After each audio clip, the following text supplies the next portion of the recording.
Hello and welcome to another episode of the CUFI Weekly, and I have a question for you, the audience. What do a student, a bartender, and a software tester all have in common? Sadly, they are all still being held by Hamas terrorists in Gaza.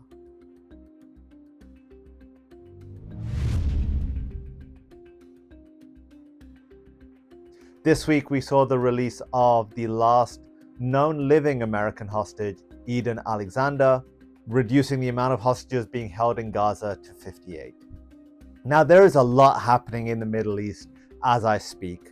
You have President Trump on his visit to the Middle East. He has been to Saudi Arabia. He's met with the new leader of Syria, the former al-Qaeda operative al-Julani. There's much talk of multiple things. The YPK have disbanded in Turkey. So there is much changing in the Middle East. For the better, for the worse, we do not know. We have the Houthis continuing to launch rockets and ballistic missiles at Israel. It's ironic that while Yemen starves, there is a famine taking place, which no one is talking about. Nobody is raising the alarm on. The regime in Yemen still find time and resources to fire rockets and ballistic missiles at Israel. Israel, of course, is responding to these attacks like any sovereign state would. But what I want to remind everyone is that with all these things happening, there is a lot of uncertainty. We don't know what next week, next month, next year, or even tomorrow will look like in the Middle East. But we cannot lose our focus on talking about the hostages. No matter how much analysis we do, no matter how much we try and predict and analyze what will happen in the Middle East, frankly, it's impossible. And we may come to some conclusions that are correct, we may come to some conclusions that are completely off the mark. And that's okay, but I don't want anyone to forget about the hostages. We must continue to speak about them. While the majority of hostages now have been released, which is an incredible thing, and to see Edan Alexander reunited with his family was incredible, there are still 58 people being held in Gaza. There are still families awaiting news for their loved ones. There are still homes which have gone holiday after holiday with an empty seat at that table. The world is silent once again. The Red Cross ineffectual. The UN barely mentioning that these human beings are being held in Gaza. And that's why we cannot forget them. That's why we must continue to put energy into raising awareness for them, to sharing their stories, for sharing their names.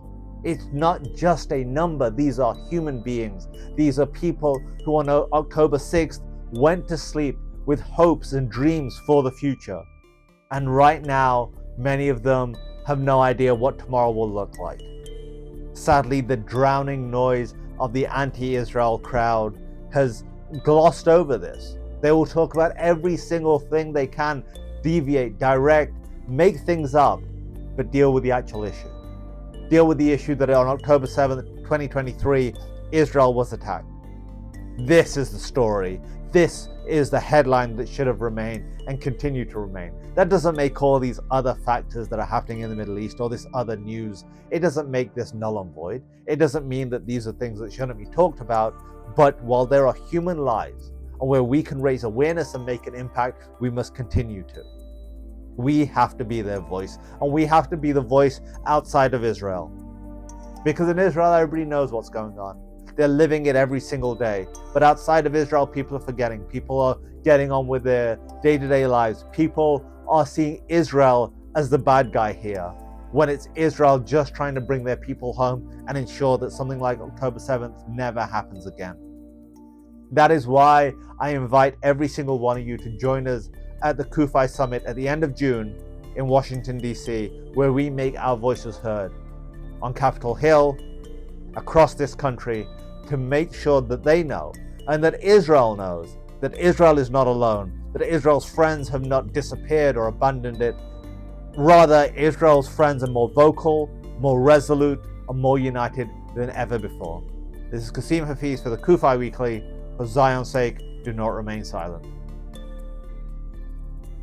Thanks for checking out this episode. Be sure to like and subscribe so you get a notification every time a new episode hits.